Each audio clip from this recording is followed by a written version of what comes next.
বহুদিন বাদে একটু রোদ বেরিয়েছে, তাই একটু হাঁটতে বেরোতে পারছি। আমার না না হাঁটতে পারলে একদম দম বন্ধ হয়ে আসে। তাই হাঁটতে হাঁটতে চিন্তা করা কিন্তু ব্রেনের জন্য খুব ভালো। সো বাই দ্য ওয়ে, আপনি যদি চান যে আপনার ব্রেনটা খুব ভালো কাজ করুক, তাহলে কিন্তু 6টা টিপস আপনাকে খুব মেনে চলতে হবে, এবং এটা আপনার বাচ্চার জন্য ভালো, আপনাদের জন্য ভালো। প্রথমটা হচ্ছে এই যে আপনি যাই করুন না কেন, আপনাকে কিছুক্ষণ সময় দিতে হবে। শুধু আপনি চিন্তা করবেন, যে সময় আপনি কোনো টিভি দেখছেন না, কাউকে বকাবকি করছেন না, শুধু এক মনে দাঁড়িয়ে কিছু চিন্তা করছেন। অর্থাৎ দিনের বেশ কিছুটা সময় আমি কি করলাম, কি করলে ভালো হতো, বা আপনি কোনো প্রবলেম সলভ করছেন। অর্থাৎ সমস্ত সেন্সরি ইনপুট যেটা আমাদের বাইরের থেকে আসছে সেটা বাদ দিয়ে ক্রমাগত নিজের ব্রেনের মধ্যে কন্টেন্ট থিঙ্কিং করতে হয়।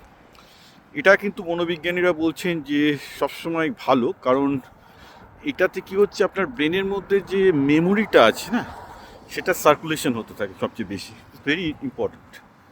সেকেন্ড জিনিসটা তো অবশ্যই ঠিকঠাক করে শাক মাছ খাওয়া, মানে ওমেগা 3 ফ্যাটি অ্যাসিড, ব্রেনের যা যা পুষ্টিকর লাগে সে তো দরকার, খেলাধুলা দরকার, এগুলো তো গোজ উইদাউট সেইং। বাট প্র্যাকটিসের মধ্যে এটাই যে হাঁটতে হাঁটতে চিন্তা করা, শুতে শুতে চিন্তা করা, এটা ভীষণ দরকার। যেখানে কোনো ইনপুট নেই, শুধুমাত্র আপনি ব্রেনের মধ্যে রেট্রোস্পেকশন করছেন, অ্যাবসলিউটলি ইম্পর্টেন্ট, রাইট? সেকেন্ড আরেকটা জিনিস হচ্ছে ব্রেনকে আনকমফোর্টেবল করতে হবে।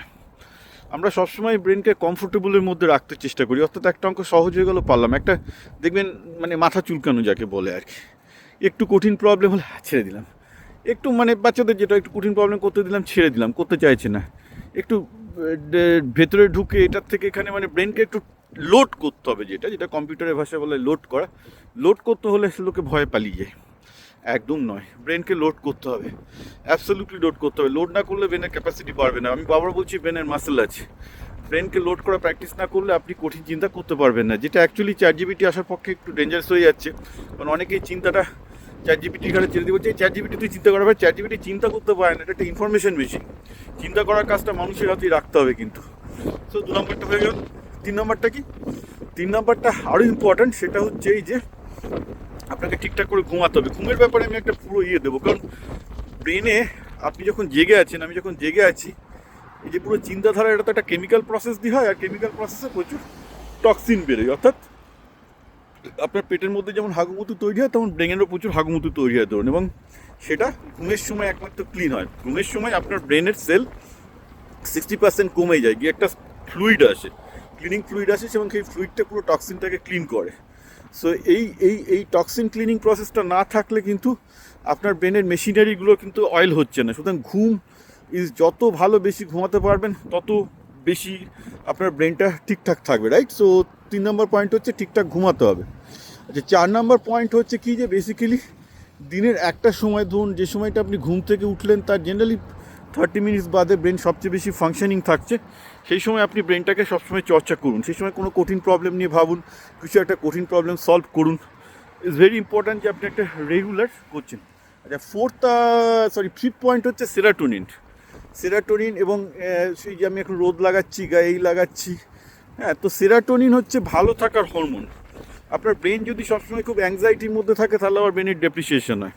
আপনার ব্রেন যাতে সবসময় অ্যাংজাইটির মধ্যে না থাকে, সেটাও আপনাকে ভাবতে হবে, যাতে বডিতে যথেষ্ট সেরাটোনিন হরমোন থাকে। সেরাটোনিন হরমোন না থাকলেও ব্রেনের লং টার্ম ডেপ্রিকেশন হতে পারে, শুধুমাত্র আশঙ্কায় এবং চিন্তায়। সুতরাং আশঙ্কা এবং চিন্তাকে দূর করার জন্য, এই যে এখন একটু রোদ উঠেছে, সবসময় একটু রোদে হাঁটবেন। আমার তো কলকাতায় আজকাল রোদও পাওয়া যায় না শুনেছি, তো এইটাও দরকার। আর একটা ফিফথ একটা দরকার, সেটা হচ্ছে এই যে সোশ্যালাইজেশন। সেটা হচ্ছে যে বেসিক্যালি আপনি লোকজনের সাথে কথা বলুন। লোকজনের সাথে কথা বলার সময় পেশেন্টলি শুনতে থাকুন। So be a good listener, not a good speaker.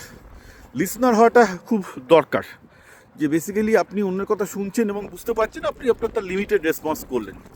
আচ্ছা, কেন এটা দরকার? তার কারণটা হচ্ছে আমরা সোশ্যাল বিং। আমাদের যেটা বলেছি, আমাদের ব্রেনের একটা সোশ্যাল সেলফ আছে, যেটা ক্রেভ করে ফর কম্পেনিয়ন, যার জন্য একটা লোকে বিয়ে করতে বাধ্য হয়। বিয়ে করতে হলে একটা পার্টনারশিপ দরকার হয়ে আছে। তো এটাও দরকার। এটাও না থাকলে লং টাইম মেন্টাল হেলথে ক্ষতিকারক হয়। আর একটা জিনিস হচ্ছে কি, জেনারেলি অন্যের কাছ থেকে যে আপনি যখন শুনছেন, ভিডিও শুনছেন বা কিছু শুনছেন, সেইটাকে মনে মনে বা হাতে লিখে রাখুন, যে আপনি সেটাকে সামারি করতে পারছেন। অর্থাৎ কী হলো ব্যাপারটা, যেটা আপনি জানলেন, শুনলেন, আপনি ব্রেনের মধ্যে ঢোকালেন, সেটাকে আবার আপনি মেমোরি থেকে বার করছেন সামারি করে। করে দেখুন সেটা ঠিক হলো কি না। এটা হচ্ছে কি যে আমাদের কম্পিউটারে হচ্ছে একটা মেমোরিকে অ্যাক্টিভেট করা। আপনি মেমোরিতে যেটা ঢোকালেন সেটা আদৌ মেমোরিতে গেছে আপনি বুঝবেন কী করে? তাহলে আপনাকে সেটাকে সেই ভিডিওটা দেখার পর আপনাকে সামারি করতে হবে, একটা মিটিং শুনে আপনাকে সামারি করতে হবে, এটা আপনি নিজে করবেন। আজকাল তো যা হয়েছে এআই অ্যাসিস্ট্যান্টের জন্য কেউ আর মিটিংয়ে এআই অ্যাসিস্ট্যান্ট সামারি করে দিচ্ছে হয়ে যায়। আমি একদম ওই জন্য মিটিংয়ে এআই অ্যাসিস্ট্যান্ট ইউজ করি না, যেটা পরে আমাকে মিটিং সামারি করে দেবে। এটা মনে রাখার চেষ্টা করুন, আবার সেটাকে করুন, কারণ তা নাহলে কি আপনার মেমোরি সেলগুলোর ইউজ আস্তে আস্তে খুব নষ্ট হয়ে যাবে। তো ব্যাপারটা হচ্ছে কি, ব্রেনও একটা শরীরের মতো একটা জিনিস যেটার ক্রমাগত এক্সারসাইজ দরকার হয়, আদারওয়াইজ কিন্তু ব্রেনের ফাংশন খুব ভালো থাকে না।